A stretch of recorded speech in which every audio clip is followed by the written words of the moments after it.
अस्सलाम वालेकुम स्टूडेंट। आज एडवांस फंक्शनल एनालिसिस का लेक्चर है।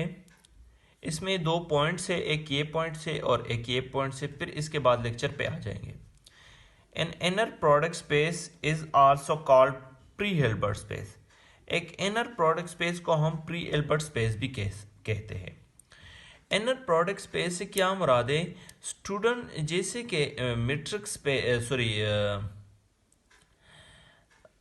इसमें नॉर्म स्पेसेस होते हैं, यानी नॉर्म एक फंक्शन होता है जिसमें कुछ प्रॉपर्टीज सेटिस्फाई होती है, तो फिर हम कहते हैं कि एक नॉर्म होगा और जो स्पेस होगा इसको हम नॉर्म स्पेस कहते हैं।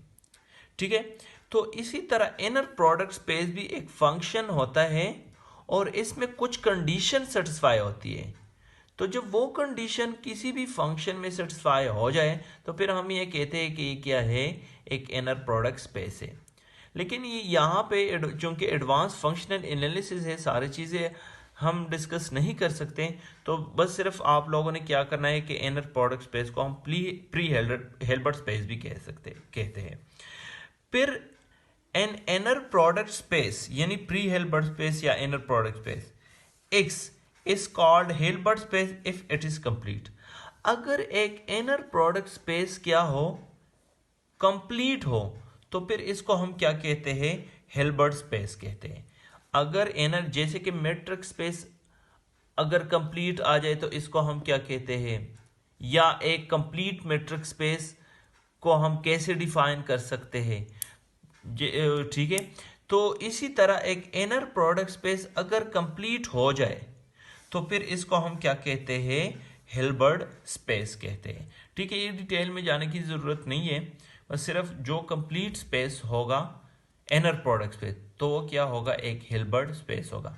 जैसे कि R set of real number एक कंप्लीट इनर प्रोडक्ट स्पेस है, तो इसको हम हिल्बर्ट स्पेस कहते हैं। आर भी एक हिल्बर्ट स्पेस है, सी भी कॉम्प्लेक्स सेट ऑफ कॉम्प्लेक्स भी एक हिल्बर्ट स्पेस है। इसी तरह आर स्क्वेयर भी, सी स्क्वेयर भी, आर एन भी, सी एन भी, ये क्या है, तमाम के तमाम हिल्बर्ट स्पेसेस है। ठीक है, क्योंकि ये तमाम के तमाम क्या है, कंप्लीट है। अब we shall use H to represent a Hilbert space. हम एच को क्या जब भी एच इसके बाद आ जाते हैं तो इसका क्या मतलब है कि ये एक हिल्बर्ट स्पेस है। ठीक है, अब देखिए इसके बाद if T is an operator on A Hilbert space H. अगर एक हिल्बर्ट स्पेस एच है, यानी आप लोगों ने बस हिल्बर्ट स्पेस से आपने नहीं करना है, एच एक स्पेस ही, एक inner complete inner product space ही समझ ले। ठीक है, तो ये क्या है, ये एक हिल्बर्ट स्पेस है और ये T from H two H ये एक ऑपरेटर है। ठीक है, और ऑपरेटर में क्या है कि टी ऑफ एक्स बराबर है लिम्डा ऑफ एक्स। लिम्डा क्या है, एक स्केलर है।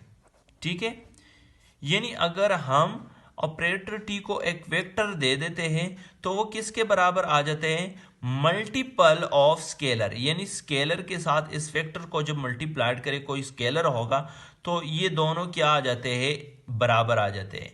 ठीक है, अब यहां पे मैं क्या कर रहा हूं, इसको मैंने इक्वेशन 1 का नाम दिया। अब यहां पे मैं आई को इसके साथ अप्लाई कर सकता हूं, आई पे सॉरी एक्स पे, क्योंकि यहाँ पे ये आई जो है एक आइडेंटिटी फंक्शन है और आइडेंटिटी फंक्शन मैंने बताया था कि आई ऑफ एक्स तमाम वैल्यू पे आपको वही एक्स मिलेगा। यानी आप जो भी वैल्यू, अगर आप 1 दे रहे हो तो आपको 1 मिलेगा, अगर आप 2 दे रहे हो आपको 2 देगा।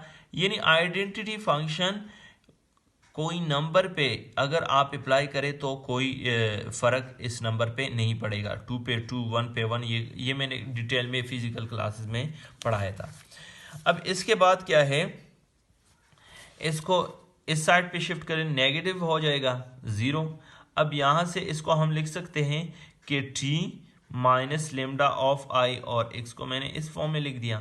ठीक है, तो ये आप लिख सकते हो, यानी x को आप यहाँ से निकाल के यहाँ से t आ जाएगा माइनस अपनी जगह पे और लेमडा आई अपनी जगह पे, और इसको मैंने 2 का नाम दिया।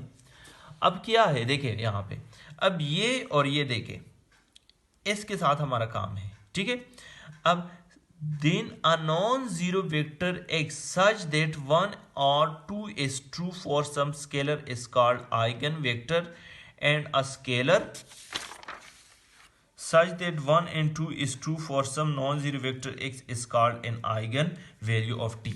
अब देखिए, अगर x कोई भी नॉन जीरो वेक्टर है, कोई भी नॉन जीरो वेक्टर, और इसमें यानी x कभी भी जीरो वेक्टर नहीं हो सकता यहाँ पे, ठीक है, x क्या होगा, नॉन जीरो वेक्टर होगा। अगर नॉन जीरो वेक्टर के लिए ये और ये कंडीशन दोनों क्या हो जाए, सेटिस्फाइड हो जाए, यानी या ये सेटिस्फाई या ये हो जाए या दोनों सेटिस्फाई, यानी ऑटोमेटिकली अगर ये हो जाता है तो दोनों सेटिस्फाई हो जाएंगे। तो अगर दोनों सेटिस्फाई हो जाए तो इस लेम्डा को कहेंगे आइगन वैल्यू और इस x को हम कहेंगे आइगन वेक्टर, ठीक है। लेम्डा को क्या कहते हैं, हम आइगन वैल्यू कहेंगे, और ये x को जो नॉन जीरो वेक्टर है इसको हम कहते हैं आइगन वेक्टर, ठीक है। लेम्डा को हम क्या कहेंगे, अगर ये कंडीशन सेटिस्फाई हो जाती है और फिर इसके बाद t of minus lambda of I x is equal to 0, यानी ये 1 था और ये 2 था। अगर ये दोनों कंडीशन सेटिस्फाई हो जाती है तो लेम्डा को हम कहते हैं आइगन वैल्यू और x को हम कहते हैं, x नॉन जीरो होगा, eigen vector, eigen vector. Lambda zero हो सकता है लेकिन x कभी भी जीरो नहीं होगा, ये क्या होगा, नॉन जीरो होगा, आइगन वेक्टर कभी भी जीरो नहीं होगा, ठीक है। तो ये आइगन वैल्यू और आइगन वेक्टर की डेफिनेशन थी। इसके बाद एक और है, the set of all eigen value of t is called spectrum of t and it is denoted by small sigma of t, spectrum of an operator. इसको हम कैसे लिखते हैं, स्पेक्ट्रम ऑफ एन ऑपरेटर, यानी इसको हम इस फॉर्म में लिखते हैं, स्पेक्ट्रम ऑफ ऑपरेटर t, ठीक है, यानी ये स्पेक्ट्रम ऑफ t, ठीक है। यानी अब यहाँ पे तमाम स्केलर, यानी यहाँ पे हम कॉम्प्लेक्स नंबर लेंगे, ठीक है। कॉम्प्लेक्स नंबर में रियल भी आ जाते हैं, रियल नंबर तो ऑटोमेटिकली आ जाते हैं, और कॉम्प्लेक्स भी आ सकते हैं, ठीक है। स्केलर जो होगा कॉम्प्लेक्स नंबर होगा, यानी ये रियल भी हो सकते हैं, और अगर मैं यहाँ पे रियल लिखूँ तो रियल में कॉम्प्लेक्स नहीं आएगा, क्योंकि कॉम्प्लेक्स नंबर जो है वो सुपर सेट होता है रियल नंबर का, ठीक है। तो अगर ये आप यहाँ पे लिख दे तो इसमें रियल भी आ जाएगा और कॉम्प्लेक्स भी आ जाएगा। Where t minus lambda I is, अब इसको हम ऐसे भी लिख सकते हैं, वो तमाम कॉम्प्लेक्स नंबर जिसमें ये क्या हो, सिंगुलर हो। यानी देखिए सिंगुलर से यहाँ पे देखें, यहाँ पे इसके बाद क्वेश्चन में मैं समझाऊंगा कि ये इसको कैसे फाइंड आउट करना है, लेमडा को कैसे। अब यहाँ पे ये किसके बराबर आ जाएगा, 0 के बराबर आ जाएगा, यानी इसका डिटर्मिनेंट किसके बराबर। अब देखिए ये एक मैट्रिक्स आ जाएगा, और मैट्रिक्स का यहाँ पे डिटर्मिनेंट अगर वेक्टर 0 है तो ये क्या आ जाएगा, ये एक डिटर्मिनेंट किसके बराबर आ जाएगा, 0 के बराबर आ जाएगा, ठीक है। अब देखिए यहाँ पे सिर्फ आप लोगों ने ये देखना है कि अगर t minus lambda I is singular, ये बाद में मैं क्वेश्चन में समझा दूंगा कि इसको क्या करना है हमने, ठीक है। लेकिन आप लोगों ने अब ये करना है कि the set of all eigen value, जितने भी आइगन वैल्यू आ जाते हैं इसके सेट को हम क्या कहते हैं, स्पेक्ट्रम ऑफ दैट ऑपरेटर। फिर क्या है, एक और डिफाइन है, the complement of spectrum of T is called resolvent of T, ठीक है। स्पेक्ट्रम ऑफ टी का अगर आप कॉम्प्लीमेंट कर ले तो क्या आ जाएगा, रिजॉल्वेंट ऑफ टी। देखिए रिजॉल्वेंट ऑफ टी हम कैसे, ये रो ऑफ टी, ये रो है, ठीक है, row of T, row of T से क्या मुराद है, कॉम्प्लेक्स नंबर से, यानी स्पेक्ट्रम का कॉम्प्लीमेंट अगर आप कर ले तो क्या मिल जाएगा, रिजॉल्वेंट ऑफ टी। और कॉम्प्लीमेंट से क्या मुराद है, कॉम्प्लीमेंट आप C minus rho of T, या ऐसे भी लिख सकते हो, C different rho of T, sigma of T, sorry, spectrum of T. ठीक है, तो ये क्या है, अगर इसका कंप्लीमेंट कर ले तो क्या आ जाता है, स्पेक्ट्रम आ जाता है।